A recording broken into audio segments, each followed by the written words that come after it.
ட்ரிப்பில் அடுத்து ஒரு இன்ட்ரெஸ்டிங்கான பிளேஸ்க்கு போகிறேன்னு சொல்லியிருந்தேன்ல, அது என்ன அப்படின்னு சொல்லி பார்த்தீங்க அப்படின்னா இந்த சொரிமுத்தையனார் கோவில் தான்.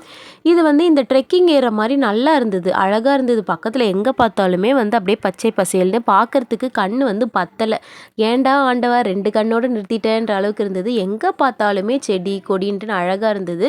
இது எங்கே அப்படின்னு சொல்லி பார்த்தீங்க அப்படின்னா எக்ஸாக்டாக இந்த இந்த முண்டந்துறை புலிகள் காப்பகம் இருக்குல்ல, களக்காடுல, அதெல்லாம் தாண்டி அதெல்லாம் அந்த மலை மேலெல்லாம் ஏறி போனோம் அப்படி சொன்னால் இந்த அழகான கோவில் இருக்கும்.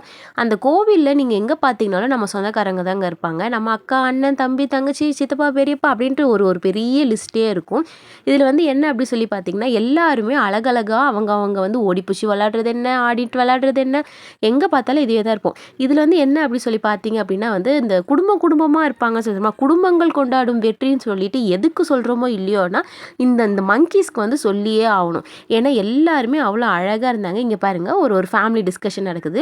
என்னன்னு பார்க்குறீங்க அப்படின்னா, தேங்காய் பறிக்கலாமா, பூ பறிக்கலாமா, ஆளுங்க என்ன கொண்டு வருவாங்க, என்னத்தை பறித்து திங்கலாம். இது அடுத்த கூட்டத்தொடர். அதாவது இந்த பட்ஜெட் பிளான் பண்ணுவாங்களே, அது மாதிரி இவங்க பண்ணிக்கிட்டு இருக்காங்க.